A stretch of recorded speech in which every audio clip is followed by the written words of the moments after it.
All right, so let's get going. I am going to start by saying welcome. I'm Emily Reddick. I'm the Executive Director of Mass Creative. I'm here with members of the Mass Creative team, including G. Quash, our Director of Engagement and Organizing, and Alex Thorne, our Communications and Membership Associate. And I'm also really delighted that this morning we have a couple of guests joining us so that it's not just a monologue from me, which was never fun. But so we have Dave Dave Slattery, Deputy Director of Mass Cultural Council. Hi, Dave. Hello. Welcome. Hello. We have Catherine Stevens, Director of Grants for the Mass Humanities. Hi, Catherine. Hi, everyone. And Nate McGackie, who is one of my favorite colleagues.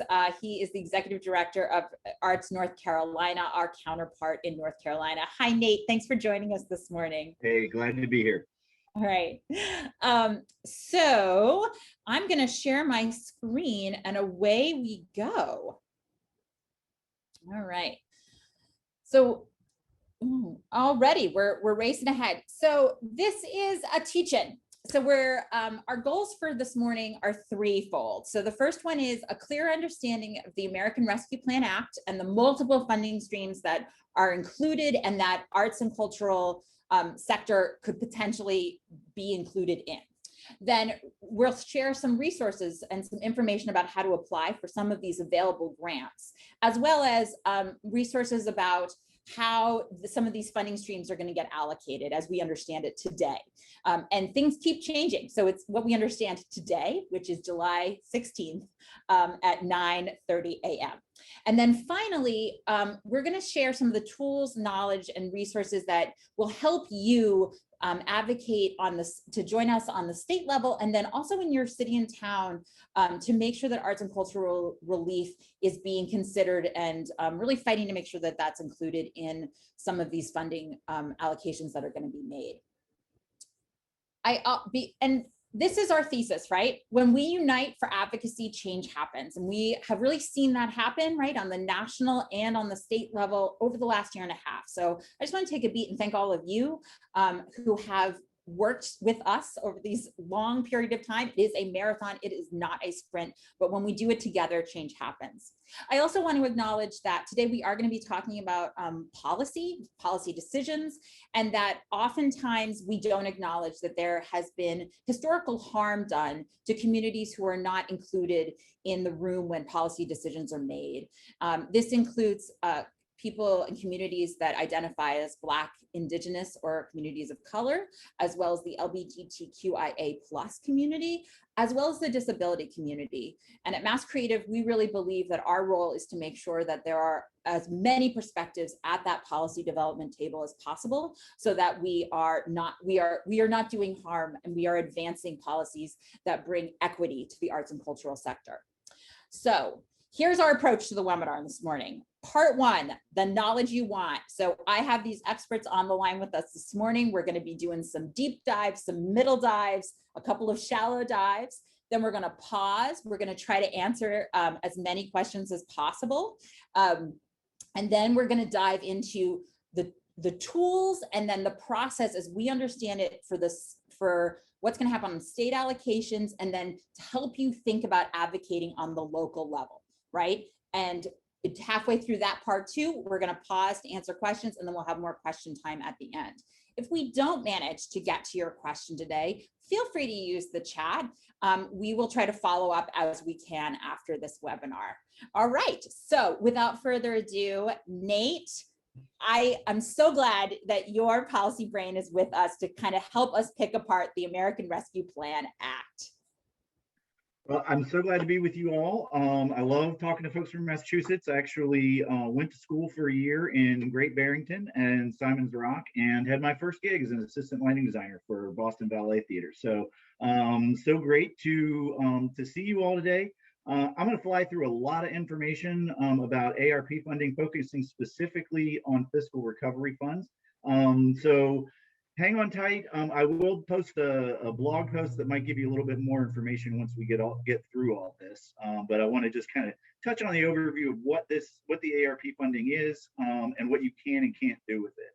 So American Rescue Plan was a $1.9 trillion bill passed back in March, signed into law by President Biden, that covered a wide range of topics. Stimulus checks, PPP loans, unemployment, vaccine support, and so many more things.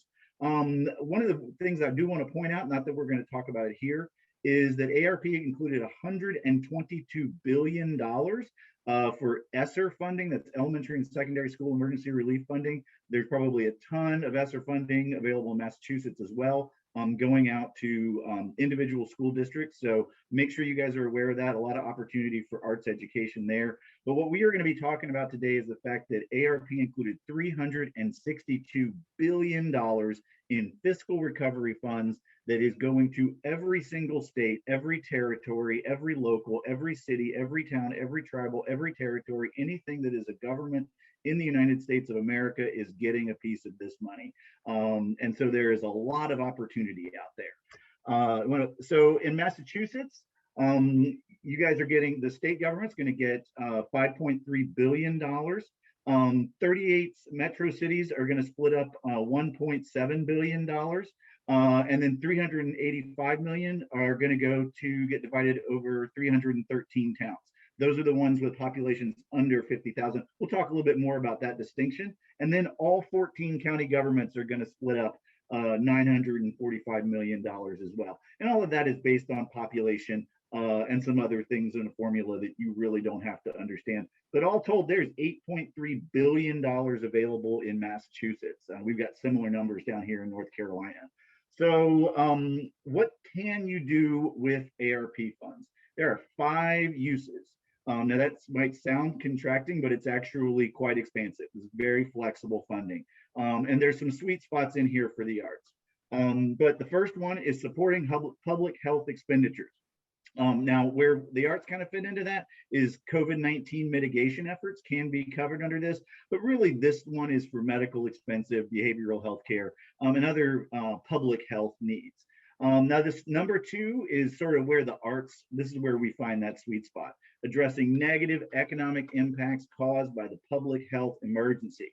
Workers, households, small business, impacted industry, public sector. The guidance really points out where we can fit into this. We're going to talk more about this later. So this is the one that the arts line up in the most. Also replacing lost public sector revenue, right? So a lot of local governments lost their tax revenue because of closures due to the pandemic. This funding can be used to sort of backfill some of those losses. And we'll touch a little bit more about that as well. Also, governments can use this money to provide premium pay for essential workers, right? For those frontline workers that had the most risk, they can get a little extra boost out of this. And this is another big one. And I think a lot of municipal governments are going to be spending money on this last one, investments in water, sewer, and broadband infrastructure. And the arts are important. Flushing toilets are also important. So we've got a lot of things this money can be spent on. So when we start to think about, remember, this is not a grant program. What we're talking about here is funds that local governments have and state governments have that they can choose to do with as they will. So this is not something you're going to apply for. You've got to talk to your local government. So we kind of look into our research. What are the League of Cities? What are the National Associations of Counties saying about these dollars? How we're going to spend it? Shore up business, government stability, preserve jobs, get people back to work. So this is a strong way to approach your ask. Also, local government or counties receiving a payment can transfer those funds to private nonprofit organizations as well as other entities. So understanding that nonprofits are definitely included in this. Both of these quotes came from the very beginning of the ARP conversation and have maintained in the public discourse as we move forward. So what can't these funds do? Government cannot take these funds and throw them into a pension fund or a rainy day fund. They also cannot use this to directly offset a tax reduction. So they can't take these millions of dollars and say, well, we're just going to fund our government with this and we're going to cut taxes. And then that way I'll make sure I get reelected in the year. That is not what it's for. They can only backfill their tax losses based on the amount that they've lost against past tax collections and projections. They cannot offset tax cuts in order to do this. And also, governments have to be very aware that if they fail to comply with the law and the guidelines Treasury put out, they are going to have to pay back the money. So governments not wanting to pay back the money are going to be very sensitive to the rules. So knowing the rules and making that part of your case is going to be key. Something to keep in mind in how local governments are looking at it is that you don't want to create an ongoing program, right? These are non-recurring funds. This is one big tranche of money that's has to be spent within a certain time frame. So they're looking for non-recurring expenses. So creating brand new programs, not something that they're going to be looking at. Something that's going to require an ongoing financial commitment they can't do. Replenishing their revenue declines, that's going to be their first priority, right? So they're going to backfill their losses, and then they're going to move on to new projects. Next slide. Perfect. You can't, they have to be very cautious about the temporary nature in terms of backfilling for tax losses. And this is really important. Prioritizing infrastructure, this is something that governments are going to lean into, and that can be bridges or water or sewer or broadband, but it could also be, amphitheaters or public art. So thinking about how to work that kind of thinking into what we're doing. Next slide. So the U.S. Treasury put out guidance about mid-May, and they've updated it a little bit, but the guidance released in mid-May still holding pretty solid. And there's a few takeaways that sort of help us to answer the question about what we can do with these dollars. The first is that there's a test, right? There's kind of this test throughout the guidance that asks two primary questions. One, was there a negative impact that was specifically caused by COVID? And second, does whatever you're doing with these funds specifically address whatever that impact is? The flexibility on this is wide open. So, in terms of what you can actually spend the money on. There is no mandate of priorities. There is no exhaustive list that says the money can only be spent on these things. So it's very flexible in terms of what government can do with it, which can work for us in the arts, but can also work against us. Remember, arts can be included in this, but there is no requirement that the arts are included in this. I can all go to sewer lines if that's what your city government or your county government wants to do. But the arts are definitely eligible. You can support businesses and nonprofit and aid to impacted industries. We're going to talk more about that as well. And they really call out tourism, travel, and hospitality. And we're going to get into that some more as well. Also, you can consider, touching on Emily's point earlier, you can consider disproportionate impact to communities that were disproportionately affected by the pandemic, thinking primarily of rural communities, BIPOC communities, and other communities that saw more impact and more negative impact due to the pandemic. So diving into this a little deeper, aid to impacted industries is something that specifically gets called out in the guidance. And they really call out tourism, travel, and hospitality as sort of the benchmark of what is an impacted industry. So certainly, the arts is part of the tourism industry. You can argue as you're making this case to county managers, city managers, local elected officials, that we are part of tourism. But also the way the guidance is framed is that you can use that tourism or hospitality as a benchmark, and certainly the arts as a separate industry is just as, if not more, impacted as tourism, travel, and hospitality that they point out. So really the only two things is that you have to have been impacted by the pandemic, like closed in some way or had a business reduction, and that you have to have been in business before March of 2020. Those are really the two takeaways, and then to prove that you are an impacted industry. We're also cover an insistence to small business and nonprofits, which can really go out to all small business and nonprofits, including the arts, which are in that impacted industries category. And that can go loans or grants to mitigate declines in revenue. So basically backfilling losses. Loans or grants to help with COVID prevention. So if you want to put a plexiglass screen between every seat in your theater, you can do that. I wouldn't suggest it, but that is something that might be that would be covered under this. Also, technical assistance, counseling, other services that can help. And this one maybe not as popular in the nonprofit arts sector, but it is something to consider, addressing educational disparities, right? So evidence-based educational services and practices to address academic needs, tutoring, summer, after-school programs. This is something that a nonprofit program can tap into this funding, as well as ESSER funding if you're really interested in the education aspect of this, addressing that educational disparity caused by the pandemic, particularly that social, emotional, and mental health needs. Arts fit really well into that. So moving on, when is that money coming? Well, half of it is already here. So this funding is getting split out in two tranches. 50% now, 50% in about 12 months from now, roundabouts next year. Treasury had 60 days to disperse after the passage of the bill. So that was as of March 11th. So this money is sitting in state coffers and in some city and county coffers. But here's the thing. Some governments are getting this directly from the US Treasury, and some are getting it through the state government. Those that are getting it directly from Treasury is your state government, all 14 of your counties, and those 38 metro city governments that have a population over 50,000 people. Who's getting it through the government? Those are the 313 smaller cities and towns with that lower population level. The state has an additional 30 days to distribute that, so that should be getting out. But there's some, but I'm not necessarily aware of exactly what is going on, but that money should be hitting cities and towns in Massachusetts soon. The funds must be allocated for expenses occurring before December 31st, 2024. So they need to have all their plans in place by December 31st, 2004. They can actually pay those bills, pay off those expenses but before December 31st, 2026. But really, when we're talking about framing what these expenses can be used for, December 31, 2024 is the cutoff. So we've got 3 years to sort of plan these programs. And this is really the biggest thing to remember is there is no set timeline. In North Carolina, there are county governments that have already allocated their first tranche.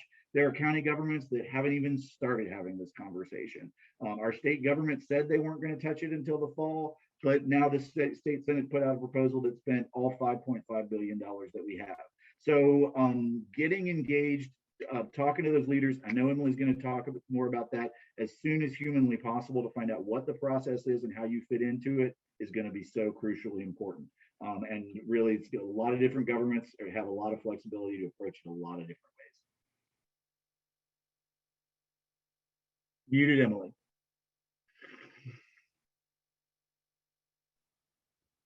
This is really, there's got to be some sort of support group for the people who can't unmute on Zoom. Nate, thank you so much. Thank you for this detailed deep dive. I'm seeing questions and comments coming in the chat. So just really quickly, Mass Creative on our website, we have a whole, we've just set up, and we're actually in the second half going to really go through a number of pieces of it, but we set up a whole Arpa advocacy resource page, and included in that page, you can actually download the money as it's being distributed to every city and town in Massachusetts. That's a source that we at Mass Creative sort of pulled a couple of different sources, and we've cited where those sources are from, so you can take a look at that. Many of you, I'm sure, are thinking to yourselves, county government is getting money, but Massachusetts does not have county government the same way that New York has county government, and that's true. And so what's happening in Massachusetts is, instead of a non-functioning county government distributing the money, the cities and towns that are within each of those counties will receive a portion of the county distributed money. So basically, if you're in Belchertown, Massachusetts, let me use one that I actually know. So because their county actually has one. So if you're in Arlington, Massachusetts, Arlington is considered a metro city. They are getting a direct payment from the federal government. And then they are also getting a county government payment as well. Okay. So they have two pieces of money that they can then use to distribute to address our COVID related expenses. And then I hope everyone is looking down at the bottom of this slide and sees so very largely and clearly, governments, the state and the local are going to have different approaches and different timing. And we'll get into that a little bit, but what's happening in Belchertown is probably going to be different than what's happening in Arlington or Worcester or Pittsfield or Salem, right? And so that's why we need all of you on this call to really engage in this process.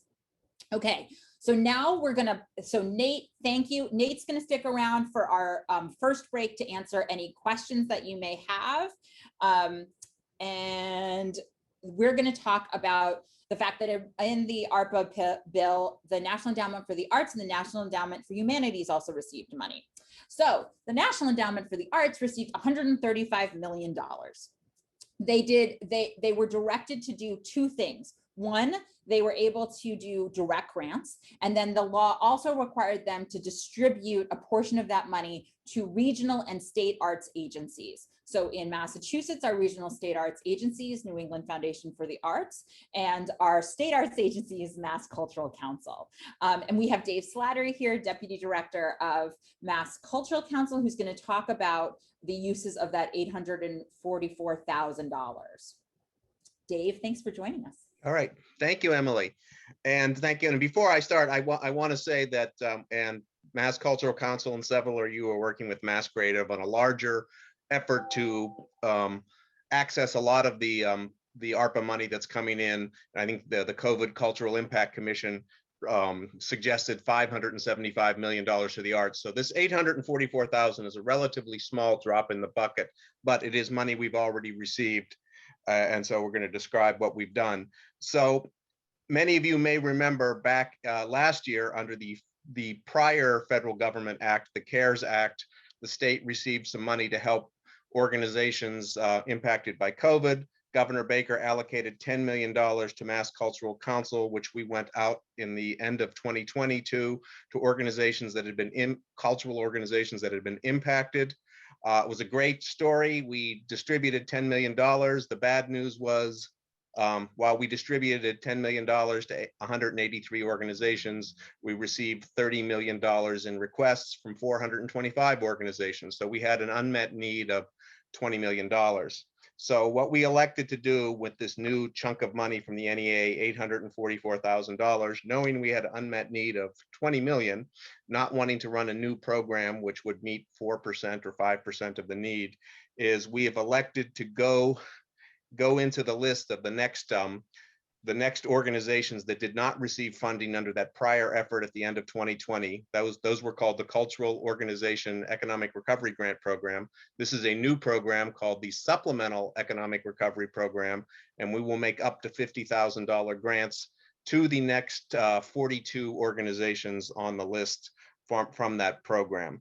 And I should mention that we're not only using this $844,000, which came from the NEA, we're also supplementing it with another $738,000, which we collect from Massachusetts casinos, which has accumulated during the last year. And that money is specifically dedicated to organizations. So we will be putting out about $1.5 million in grants to the next 42 organizations. They've already filled out the applications. This was all done at the end of 2020, and we will be notifying those individual organizations within the next week because they have to sign up and accept the funds. So we haven't announced who they are yet, but we know who they are. And so that is what we're doing with the NEA money. Again, we elected not to do a brand new program because it would meet such a small amount of the need and everybody would work hard to applying for a program. Since everybody put in a lot of time applying to a program, we just went down the list from our prior call from the end of from December 2020. Thank you, Dave. Thanks for that explanation. And it's so great to hear that casino gaming mitigation that so many people advocated for continues to help support the sector in this moment. The New England Foundation for the Arts was not able to join this call, but we know that they are planning, though it is not officially announced yet, they are planning on putting that $1 million towards their already established COVID resiliency fund. So again, they're looking at an existing program that folks know how to apply to get those dollars out as quickly as possible. So now I'm going to going to do a deep dive into the direct NEA grants. So there's two tranches, right? There's $60 million that's going to go to organizations, and then there's 20 million that's going to go to local arts agencies to sub-grant. So the direct grants to organizations, organizations can apply for one amount, right? So, and you get three choices: 50K, 100K, 150K, right? So you set what the amount is that you're going to apply to. This is general operating. There is no match required. You do not have to be a past NEA grantee. So it is open to any organization, but you must be a federally tax exempt, have federal tax exempt status. You have to have 3 years of history of programming. And then if you are a previous grantee, you have to be current on all your previous grant reporting. And then you have to be registered with SAM and grants.gov. The way that this is going to go is there's two steps. So the first step, everyone needs to apply by August 12th. And then depending on your organization's legal filed name, you either apply for the second step in August between the 19th and the 25th, or August 27th to the September 2nd. And there is a ton, we just dropped in the chat a ton of resources about this. So there is the NEA did a webinar that's recorded. They have the I believe, yeah, they have the slides from that available. They are also doing an applicant Q&A, right? So between now and September 1st, you can sign up to talk through your application with an NEA grant program officer, which is fantastic. So take them up on that offer. On the other side, those local arts agencies can apply for $150,000, $250,000, or $550,000 to sub-grant out. So let's pause for a second here, because in Massachusetts, we're really familiar with local cultural councils, right? That's a program that's set up that sub-grants out monies that the Mass Cultural Council gets. That's part of the annual budget process. And many of those are local arts agencies, but some are not. And the definition of a local arts agency is you have to be a unit of city or county government or designated to operate as an arts agency on behalf of its local government. Non-arts departments, not eligible. So if you're running all of your arts programming in the city through the Econ Dev office or Parks and Rec, that's not going to cut it. It has to be a local arts agency. And Nate, when we were getting ready for this presentation, underlined and stressed that if you're a local arts agency, you have a letter from your government, your local government, saying you are a local arts agency.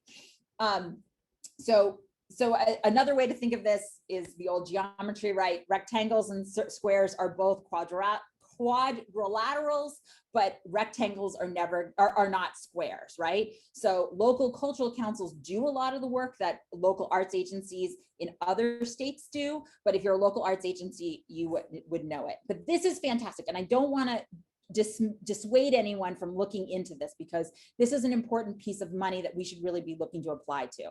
So you need to have a history of grant making anytime between, after July 22nd of 2011. Grant making doesn't have to be supported by the NEA. So if you haven't gotten money for your grant making from the NEA, but you've gotten it through the Mass Cultural Council, totally counts. You have to be a nonprofit with tax exempt status, and you have to have a 3-year history of arts programming, and they consider grant making arts programming. And then the other big piece is that local arts agencies can apply for either the local arts agency program or the organizational grant program, but not both. So take that into consideration, right? There are a ton more details that are online that we've included in the chat, but this is just, again, an overview to get you a sense of and orient you into all of this piece. So now we're going to talk about the National Endowment for the Humanities, and I'm so delighted that Catherine is here from Mass Humanities to talk to us about what's happening with national dollars and the local dollars. So, hey, Catherine.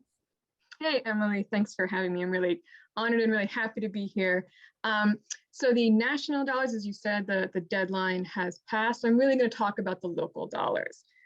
So I'm really happy to share that Mass Humanities is going to be distributing funds at the state level that are provided for by the National Endowment for the Humanities sustaining the humanities through the American Rescue Plan program. So that's the Massachusetts-based program is the Mass Humanities SHARP program. So that S is sustaining, the H is humanities. I think you all know what ARP stands for. So these are grants for organizations whose mission and programs are focused on the humanities. So the grants provide operating support, and they're targeted in 5 areas of operations as organizations prepare for, respond to, and recover from the effects of the pandemic on their organizations and on the communities that they serve. So those areas are restoring revenues that were lost, building up or maintaining staffing, rebuilding relationships with audiences, training, and organizational capacity building. So the grants are for up to $20,000 in total. And you can request that across all of those areas of funding categories as needed. There is a cap on the organizational capacity building category. So there's no match required for these grants. We're really thrilled to be able to award these resources given the need. We may make partial awards. And so again, I want to thank Mass Creative, MCC, and all of you for your continued advocacy, because we know the need is greater than what is currently available. So you can find more information about the SHARP program at masshumanities.org. You can learn about eligibility requirements, what it is to be a humanities organization, a little bit more about those 5 categories. You'll find the guidelines in English and in Spanish. We recently hosted a webinar on this program, so we will be posting the link to that very soon as we get it up on our YouTube channel. You'll also find an FAQ, an application preview. The application is live now, so you can apply right now. We will be accepting applications until August 4th at 11:59 p.m. And I always hope you get to see it before then, but that is the final deadline. You can anticipate making awards in mid-September. So I'll put links to our website, to the guidelines, to that application page in the chat. And if you have any questions about the program, you should reach out to Mary Jenkins, who is overseeing the SHARP grant program for Mass Humanities. And her email address is mjenkins@masshumanities.org, and I'll put that in the chat as well. So thanks again for having me. I'm really happy to be able to speak about this today. Thank you, Catherine. So this was a lot of information. So we're going to take a beat. I'm going to stop sharing my screen so that, look, we can see each other, except my camera is in the wrong place. So I look like I'm looking down on you, which is weird. Give me one sec. Okay, so we've learned a lot. We've got our experts on the line. And so we want to take a beat and see if anyone has any questions. I also need to acknowledge a mistake of mine, which is the Casino Gaming Mitigation Program is a specific grant program that is for nonprofit and municipal performance venues that are impacted by the existence of casinos in Massachusetts. That is not the money that is going to be used for this program. And so I apologize for the confusion. And Dave, if there's any more clarification. It's under the casino tax program, 75% of the revenues go to the gaming mitigation program. And that's not what I was talking about. Another 25% is dedicated under the statute to supporting cultural organizations generally. And we're using that 25% that's dedicated to supporting cultural organizations generally for what I just discussed. Yeah, so. And I'm so sorry for that confusion and that mistake. I need to get better versed, Dave. I need to hang out with you more. I'm sorry. There's a question in the chat, which is, if we received any CARES Act grant money, does that preclude us from the ARP grants? And no, it doesn't, but you can't use it for the same costs. So if you're saying like, we're buying masks for everybody who walks in our building, and that's what your CARES grant money was for, they're gonna be looking at your uses for that operating grant money for this ARP. And if you say we're gonna be buying masks for everybody in the building, they're gonna say, wait a tick, you already did that. So that's the way they're looking at that. Tia, thanks for joining us. I see your hand is raised if you'd like to ask your question. And I'm gonna also try to read some of these questions in the chat as we go along. Sure. So I work as the administrator, I'm the administrator for our local cultural council, and we got the information for the sub-granting recently, but we don't have it seems like we don't have the time to apply or register with the mass.gov site. to be able to apply for the funds. I was wondering if there's like a way that we're shortening the time frame, because it said on the website it takes a couple weeks and we only have a couple days to apply for this funding to be able to sub grant out to our artists. Do you have any advice on that? Do you mean the SAMS.gov or the grants.gov? Because Mass. Oh, okay, yeah.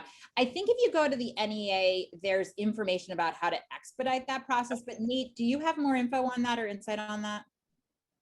I don't have any insight on that, unfortunately. Sorry. All right.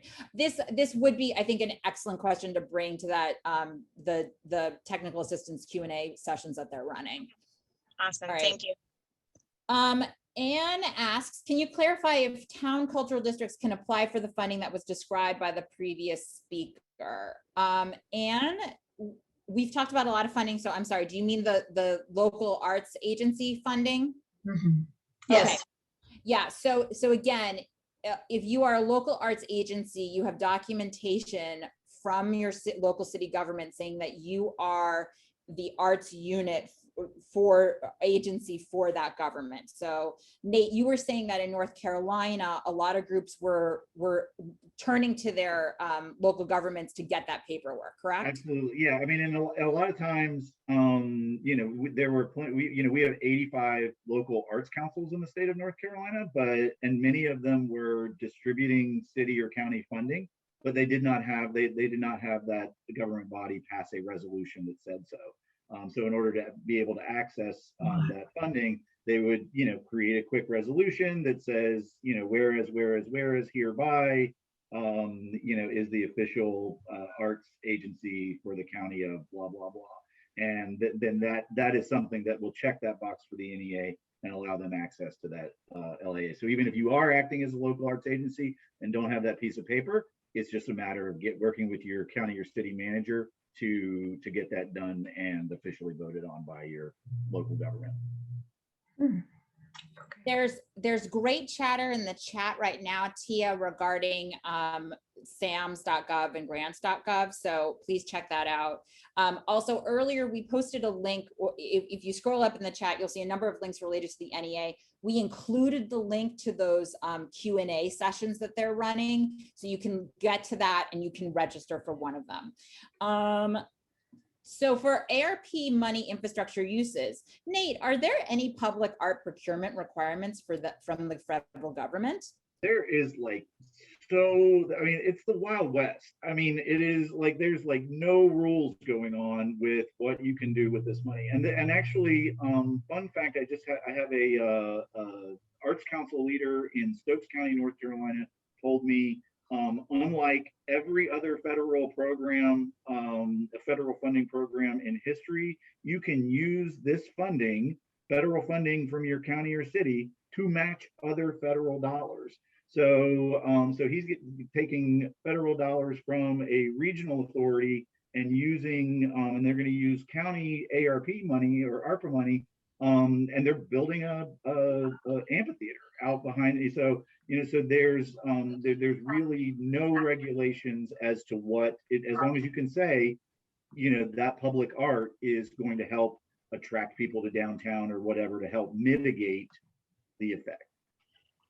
If I could just add in on that, and I haven't looked at that, and thank you, Nate, for that information. But again, I work directly with the NEA, and they made it so clear that it's very hard to match federal dollars to NEA dollars. So if you're involved with the NEA, investigate that very, very closely before relying. Maybe generally that is true, but the NEA, I have 3 separate programs for what I discussed because they made it. It's like, I call it the Ghostbusters rule. You can't cross the streams of funding or it makes their world blow up. So yeah. I feel like any webinar is better with a Ghostbusters reference. So I appreciate that. Like, just applause to Dave for that. Julie Berry, you have your hand raised. Yes, thank you so much. I'm just seeking a little bit of clarification. Hi everybody, I'm the Senior Planner of Arts and Culture for the City of Salem, Massachusetts. And so I want to make sure that my distinctions are accurate in my mind. So there's the NEA funding or the NEA grants that are separate from the ARP funds that are coming to the city or townships. Yes, okay, I see heads Absolutely, nodding. that is correct. Excellent. So that's 2 funding opportunities there. And with the ARP funds that the NEA is facilitating, within that, there are 2 separate opportunities for funding. There's an opportunity for organizations, and then there's an opportunity for local arts agencies. And would an organization, would a municipality's planning department be eligible for the organization side of it, since we are not eligible for the arts agency side? That's a good question, Julie. Nate? I don't know. I'm not an NEA grant expert, Yeah. but I will say that the messaging that I have heard from the NEA right now is that they are trying to step up, like with those Q&As and those sessions that Emily posted. They are really trying to step up their information about these grants. So accessing them directly is going to be best. And the reason is that this is the first time that they have ever, like, they are wide open to everybody on these programs, whether or not you have received funding in the past. So there is a lot of folks that have never done this before. So they're fielding a ton of questions. So I would take that to the NEA and hopefully they'd be able to turn the answer around pretty quickly. Okay, so just, I'm sorry, Emily, go ahead. No, I was gonna say, I think like this is a great marker pause choice point moment, is that I think, right, we're always busy. We're always trying to be like, all right, what's the priority here? And it's really easy to self-select out of some of these grant programs. And this is a moment where, like, ask the question, make the advocacy ask, make the case that the planning office in Salem is, doing so much arts programming that, that makes sense. And they are looking to try to get this money out as quickly and as equitably as possible. But we would be eligible to ask our city directly for the funding.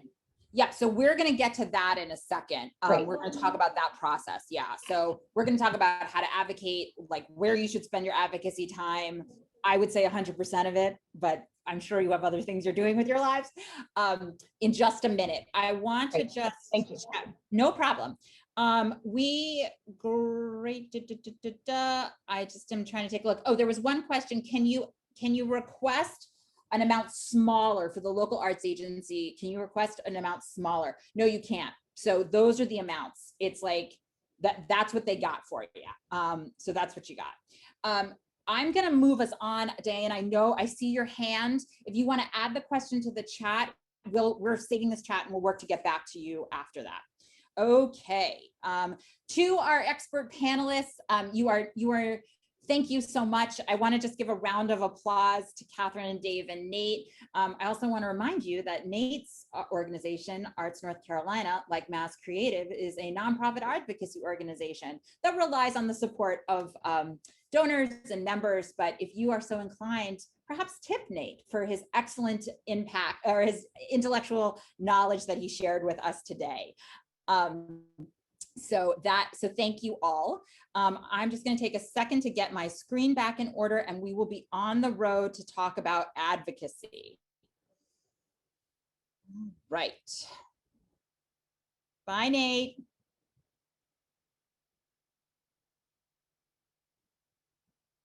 Okay, so we have like a better sense of the lay of the land. We know that there are existing grant programs that you can apply for, but then because of Nate's excellent explanation, we also know that there is money coming out of state and local government's ears right now.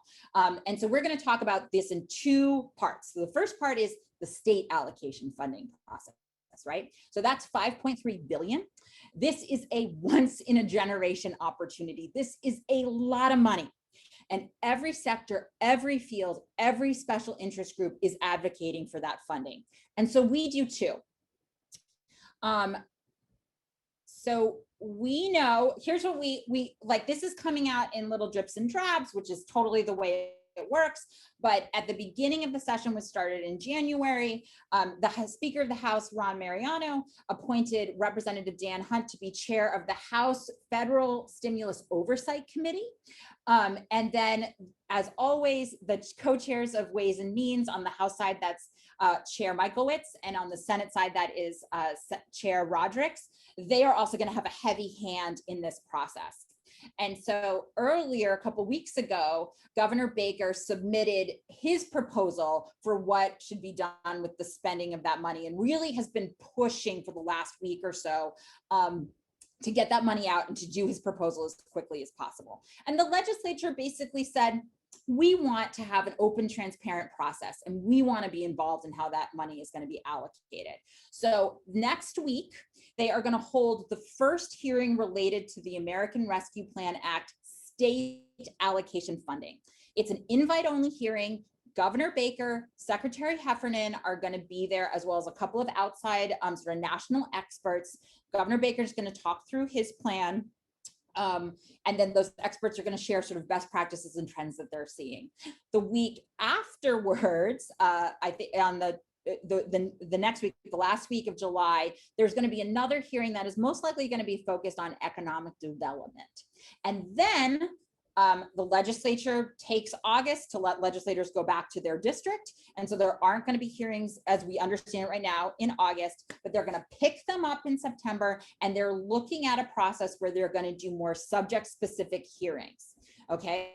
We don't know what that's going to look like. We don't know if there's going to be a specific tourism, arts, and cultural development hearing that they work with the co-chairs, which are Chair Fiola on the House side and Chair Kennedy on the Senate side, to put together what that hearing is going to be like. We don't know if it's going to be invite only, but we do know that almost every time there's a hearing, there's an opportunity to submit written testimony. And we'll talk about that in a second. The other thing that's probably going to happen in early fall is that some sort of legislative spending vehicle bill is going to be put out there that they're going to start to debate. Okay, so what does that mean? Before I get to that, it means that between now and through the late summer and into fall, we got to be talking about this. We got to be talking about this with our networks, with our members, with our audiences, with our boards of directors, with our friends, with our legislators, right? We need to make sure that we are keeping the needs of the arts and cultural community high profile, and that we're making sure that they understand what the impact has been and then what's the opportunity here. And I think several of you know that about 2 weeks ago, the COVID-19 Cultural Impact Commission released its final report. Now, this commission was established to review and develop recommendations for best practices for the recovery, promotion, and continued growth and vitality of the cultural and creative sector in the Commonwealth. That's literally taken from the establishing legislation. And in that report, the recommendation includes $575 million of state ARP funding for arts and culture sector recovery. Now, I'm sure if you have attended one of these or received an email from Mass Creative, you've seen we've been talking about the Commonwealth Cultural Futures Act for quite a while. This was a bill that was filed by Senator Kennedy, and it called that a minimum of $200 million from any federal stimulus money be used for arts and cultural recovery. So what this plan is saying is that it certainly needs to be more than 200 million. And here are specific places where that 575 million would go to. And we're going to dive in, because the thing that's really interesting about this report, and we have links, I believe, on the chat to a copy of that report, to an executive summary of that report, to just the recommendations if you want to go more in depth. But I want to look for a second at that 375 million recovery and reopening grant program. So if you look through this, almost the entire arts and cultural sector in Massachusetts is called upon, right? So we have independent for-profit venues and cultural service organizations. We have individual practicing artists. We have nonprofit and municipal performing arts organizations. We have museums, visual arts, humanities, and cultural service organizations and cultural heritage organizations. This money is there, the report and the recommendation really took a look and said the entire sector has been impacted, and in order for us to get back on track, the entire sector needs to be included in recovery and grant dollars. Oh, so here's a double of the slide, right? So so just so we know, right? So as I said before, we've got next week's hearing, the weekend after, we think it's going to be economic development. And then in September, in addition to those ARP hearings, most likely, if I were a betting woman, I would say the tourism, arts, and cultural development is also going to hold a hearing on the Commonwealth Cultural Futures Act. That's that minimum 200 million federal funds relief project.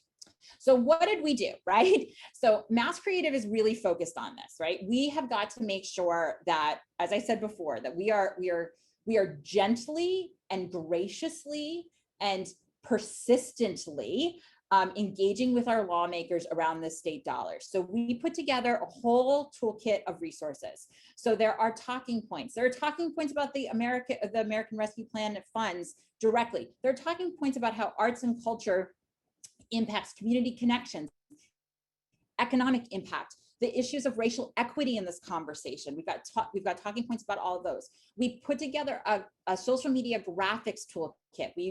We're going to start using Revive MA Arts and Culture as our hashtag. We also put together a number of those the report resources too, so that you can look at that, so that you can share that with your board of directors and any of your sort of key network members, right? Because it's going to be more than just one person from your organization talking or thinking about this, right? So let's take a beat, because we talked about the state money, and I want to, before we turn our attention to local, I want to ask if anyone has any questions. And I'm seeing in the chat. Hello, can you see me? Awesome. Okay, who's got a question?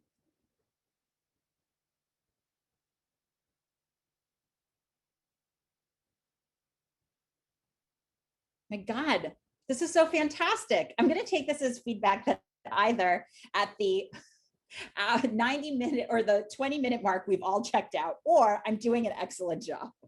Emily, it's Yes. Don Sanders from MIFA Victory Theater. I have a question. It is, there's so much money being talked about. The $375 million that you just broke down, is that part of does that come out of the 5.3 million allocated to the state as a whole? Yeah, so to reiterate, there's 5.3 billion that the state legislature, hey, somebody is sharing hey, Diama Battle, would you mind stopping to stop sharing your screen? Oh, I'll just stop your, okay. Hi, back again. So the state legislature and state lawmakers, right, are going to allocate that $5.3 billion. Right.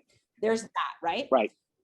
That commission that was looking specifically about the impact of COVID-19 on the arts and cultural community released a report where they are recommending of that 5.3 billion, that 575 million be used for arts and cultural recovery. And included in that 575 million is the 325.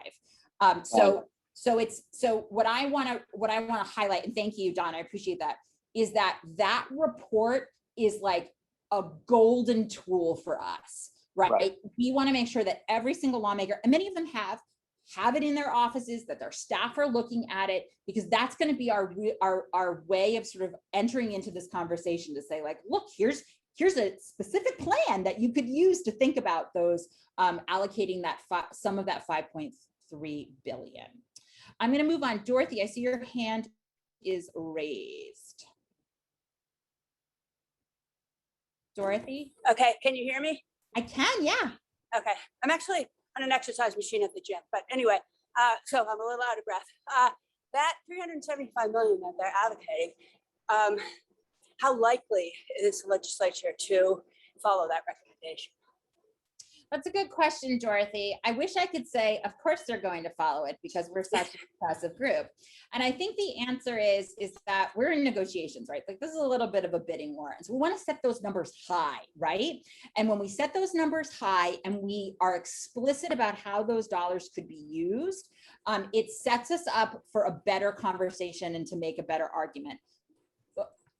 I know this is being recorded. I think that for me to say we're going to get all 575 million and don't you worry about it would be false and be irresponsible of me. So that's why we got to keep moving on all of this. And we have a roadmap, right, that we want to hand to our lawmakers and our legislators to say like, this is the path we want you to follow, but they may diverge a little, but at least we've got that roadmap out there in front of them. So I want to also share with you, because this is going to translate into our next section, which is going to be about local dollars. So we had the opportunity to talk to Representative Dan Hunt, who is the chair of the House Federal Stimulus Oversight Committee yesterday. And here are a couple of things that he said. He underlined the point that Nate made, which is that these are temporary funds. They are not looking to set up a new ongoing grant program that they're going to have to figure out a way to fund every year through the annual state budget process. So they're looking for like, what's a transformational project, right? Like what's a one-time transformational project? And they are looking at infrastructure, right? Because infrastructure is that one-time cost. Like it's so easy to see, like once you build a building, you don't have to build that same building again, right? Once you lay those sewer pipes, you don't have to lay those sewer pipes for another decade or so, if I recall sewer pipe replacement. So when we're talking to our lawmakers, it's not to say like, we need to create this whole new program that you're gonna have to fund every year. This is how this is gonna be a transformational amount of money. And that's also true when we look at the local money, right? So I'm gonna start sharing my screen again. So, as we talked about, right, there's state funds and then there's local and city funds. And we talked about, you now know that on our website, we have that file that'll allow you to look through what every city and town is getting in Massachusetts. We also know that the processes are all different. Some cities and towns, like for example, Worcester has released a proposal for how they would spend their ARP dollars, and good news, because there is such a strong advocacy coalition in Worcester, and there's a really fantastic arts and cultural development officer in the city of Worcester's government, right? Arts and culture are included in that plan, but we want to make sure that more cities and towns across Massachusetts do that. So here are the things that we need to do.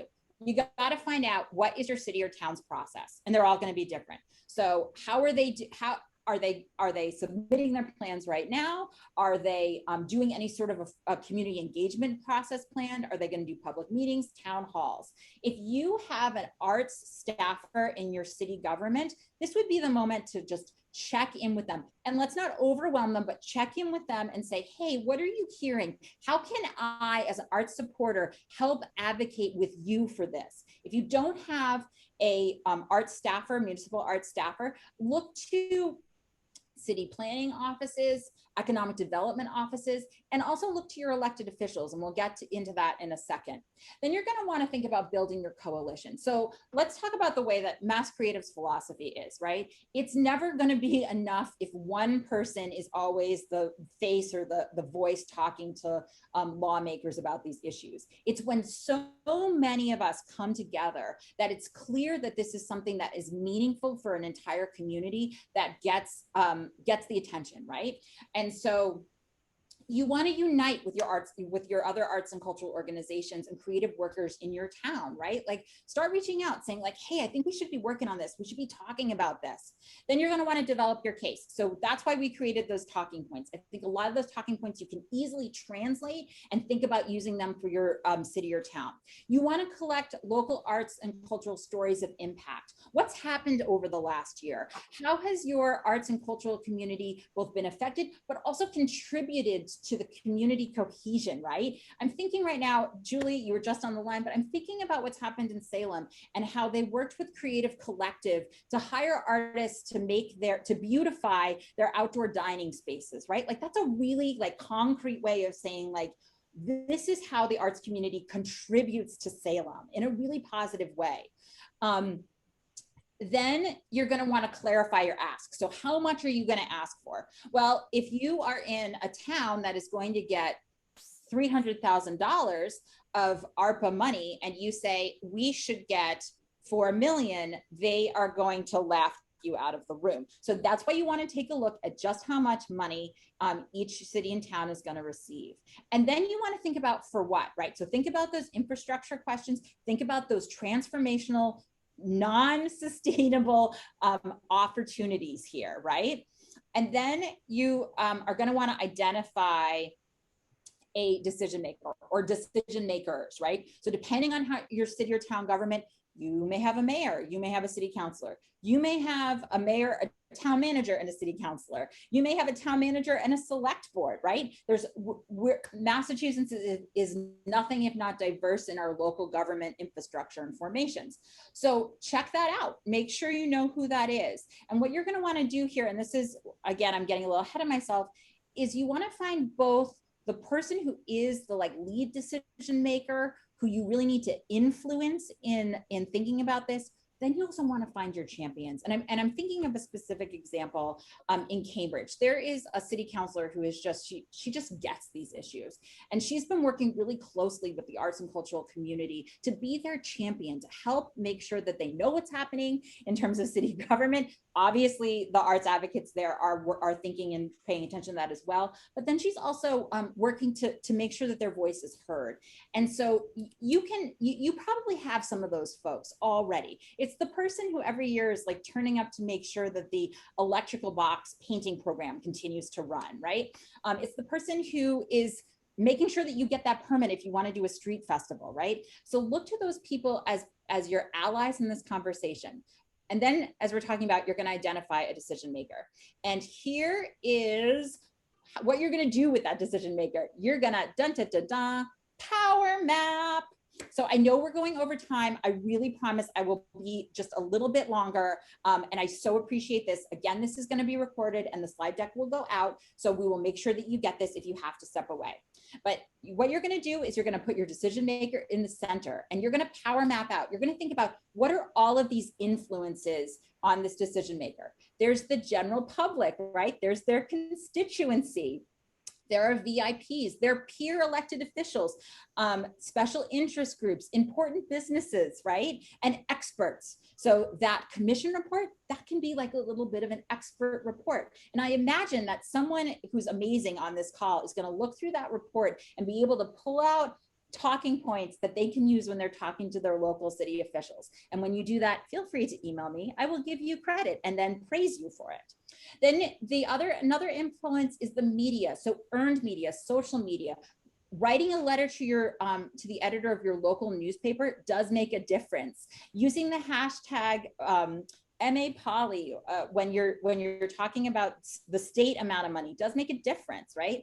And then there's the financial impact. So those are donors, investors, and consumers who are influencing how a decision maker is thinking about these issues. And then finally, and I'd like to think of this as the heart, is what motivates them. What's their personal connection? And that actually does matter, right? So you want to lay out all of these potential influences, and then you want to identify within these influences, where can you have the most movement, right? So if you don't know any experts, if you can't get, the leading arts and cultural, creative economist to join you in a meeting with your mayor, that's okay, because you have a really strong grassroots coalition who's going to meet with your mayor, right? You may not be able to do a letter to the editor. You keep submitting it and they don't run it. That's okay. You have social media and you can look up the handles for your local officials. They do their staffs and they do pay attention to that, right?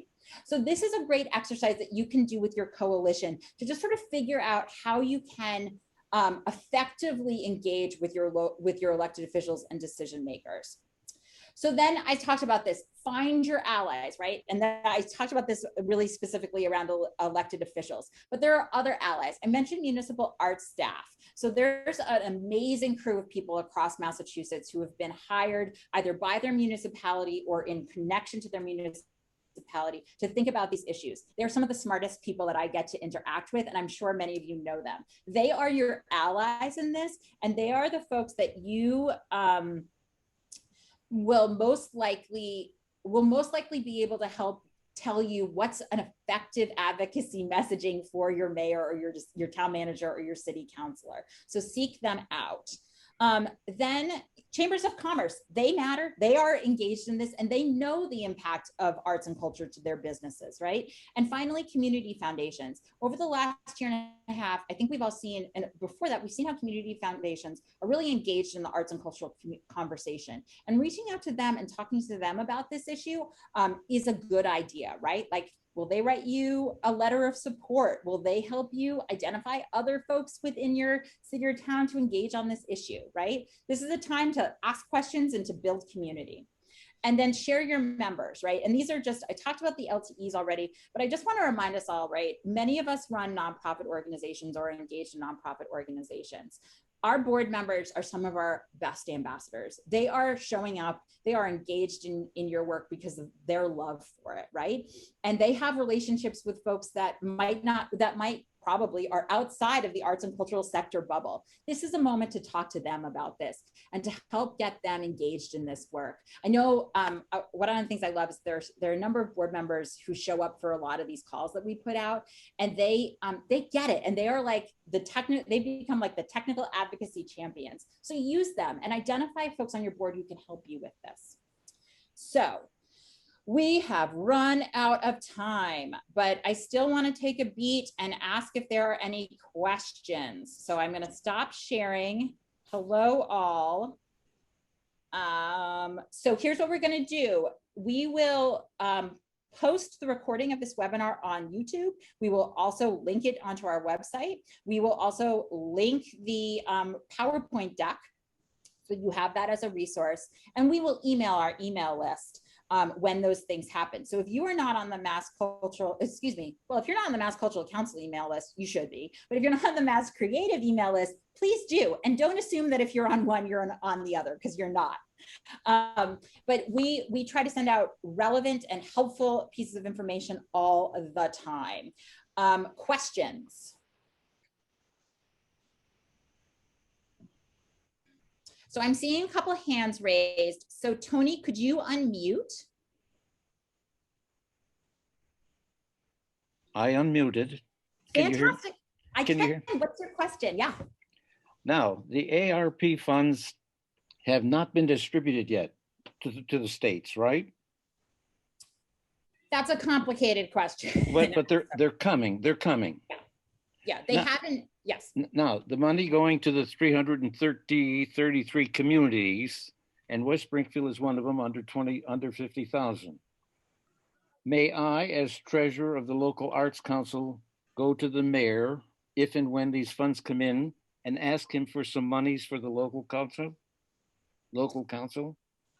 So Tony, you should absolutely get a meeting with your mayor. You should go as the local cultural council and you should say, I really hope that you are going to prioritize the arts and cultural recovery in our city or our town, and say the cultural council is an established grant-making vehicle that can help you do this. Well, I think he knows it is. We've been working together for at least 6 years. He knows that we are a legitimate legal body. I don't have to explain who we are. I'm concerned, for instance, I know that 5% of the state funding goes for administration, right? When we get our grant, when we get our state money, 5% goes to administration. Are you talking about for the local cultural council? At the local level. Yeah, 5%. so this is a different program. No, I know, but 5% goes to the local level. I'm asking the mayor to augment that.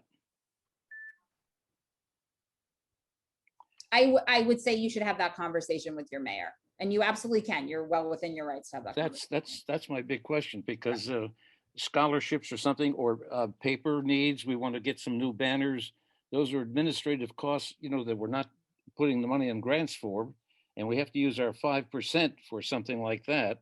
We certainly could use some more money, and I'm thinking that I don't see why we couldn't ask them for $1,000, just picking a number out of the air for administration. And what I'm saying, I wouldn't say that I've got the council, I haven't got the backup of MCC and asking. I would have to have a conversation with him as to how much we could get and where it would go. Yep, absolutely. Thank you, Tony. Great. I mean, have that conversation. I want to stress that This is also a moment where when we band together for collective advocacy, we're going to be stronger. So I would say absolutely have that conversation, but you're going to be so much more effective if you actually go with I would say a coalition of arts and cultural leaders in your community to say, we really want to make sure that arts and culture are prioritized. Here are in the spending of our local ARPA dollars. Here are a couple of different ways you could do that. And have that as a united conversation as opposed to 10 or 5 organizations going one by one to their mayor or decision maker to say, we need direct dollars. Like, let's talk about a rising tide lifts all boats. That's going to be a really important and impactful part of this conversation, because I'm going to tell you right now, the person on the inside track in city government who can get this moving really quickly and can be really loud about, again, I'm picking on them, about sewer lines, is gonna get those dollars. So we gotta make sure we're being persistent, we are being knowledgeable, and we're being effective in our united advocacy. I'll be the squeaky wheel that gets oiled. Great. Emma, I see you've got your hand raised. Oh, I'm sorry, Dama Battle, I'm sorry, you had your hand raised first. Yes, hi. My question is, in this arts recovery business and funding, would that apply to organization that is trying to archive its past 40 or so years and develop it into educational programs that could be used in the schools? I think, again, I'm going to refer you back to those uses that were at the top of, that Nate went over. So if you can make a compelling case that there was significant impact to your organization because of COVID, that there is the opportunity for education, because that's an educational use is one of those uses, that this is a one-time, you're not asking for an ongoing grant. Yeah, I'm sure you could make that case. Is that, I hope that's helpful. Yes, it is. It's very helpful. I'm just trying to make sure that we could fit into the guidelines with the materials that we have, dealing with digital transfers and things like that. Okay. Yeah, so that again, I loved when Nate said it's like a little bit of the Wild West. I think if you look through those, the folks who are going to be successful are the ones who look through those guidelines, they make the compelling case, they match it with the data that we now have in those talking points, and they see a way to use those recovery dollars for the recovery of the arts sector in every city and town in Massachusetts. Again, I think it's going to be like, lead with that and work with a coalition to say, if we ask for $50,000, I'm setting these numbers pretty low, $50,000, you'd get 1,000, you'd get 1,000, you'd get 1,000, you'd get 1,000, right? So it's going to be that united advocacy piece. Emma. Hi. I noticed somebody mentioned this question already in the chat, but are we only allowed to look for funding in the town where our organization is registered, or if we have programs in other cities, like, you know, we're based in Dorchester, but we go to JP and Cambridge, are we allowed to seek out funding there as well? People are asking that. Sorry, Emma. Yes. So here again, I fear I may have confused the issue, right? So there's grant programs that are already established, that already exist for those NEA dollars. And so, so that's one thing. Then this other piece, which is about state funding and local funding, right? Those dollars, we don't know, right? They haven't established a grant program that you can go to, as you said, to the city of Boston and to the city of Cambridge and say, we'd like to apply for $20,000 to do this, this, and this. But if you are embedded in those communities, right? If you're part of the ecosystem of arts in Cambridge, in Boston, in Quincy, and Braintree, then absolutely you actually play this incredibly vital role, which is you can help network those groups, right? So you can have those conversations and say and engage in those pieces to say, like, yeah, this is a really important advocacy moment for us, and we're going to work in coalition with all of you. Now, how those dollars are eventually granted in those communities right now, there are no rules. So if you're also in that coalition, you could be a part of writing those rules to say it's not just organizations that their mailing addresses in this community, it's organizations that are doing work in the community. And I think if you're genuinely embedded in those communities, when you make that proposal in your coalition advocacy work, it will be met with enthusiasm, as opposed to like, please do not just come in and try to take our ARP dollars, right? So that again, that would be an approach, right? Okay. Thank you. No problem.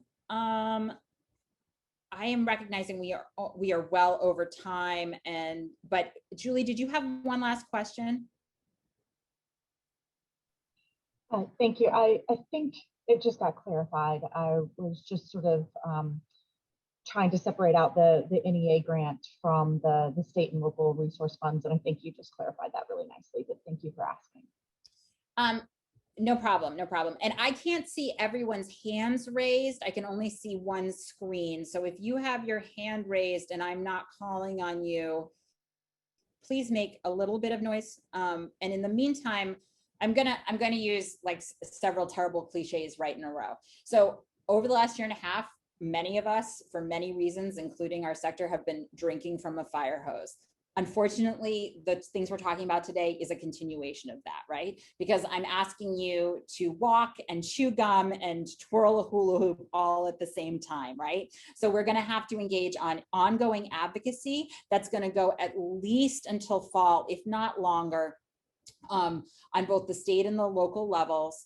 And then there's also these grant application deadlines that you're all paying attention to and thinking about, right? But I know we can do it, right? And I think one of the ways that we can do this is because we're leaning on each other. So we provided a series of resources which are free and available to all of you. If as you're going along in your process, you want to share and say like, hey, we had this conversation and this talking point was so helpful, let us know, because we can add it in. And I promise we will credit you. We will credit your organization or your coalition's work, right? When we exchange this information, we can do so much more impact together.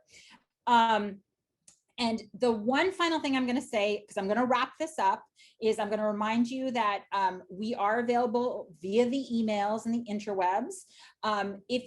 We are able to do this work because of our members, right? We have over 400 member organizations, and because of individuals who believe that having a strong advocacy support in Massachusetts for arts and culture makes a difference. So this is my moment where I'm going to say, if you are an organization and you have not yet renewed, or you'd like to become a member of Mass Creative, we sure would love to have you.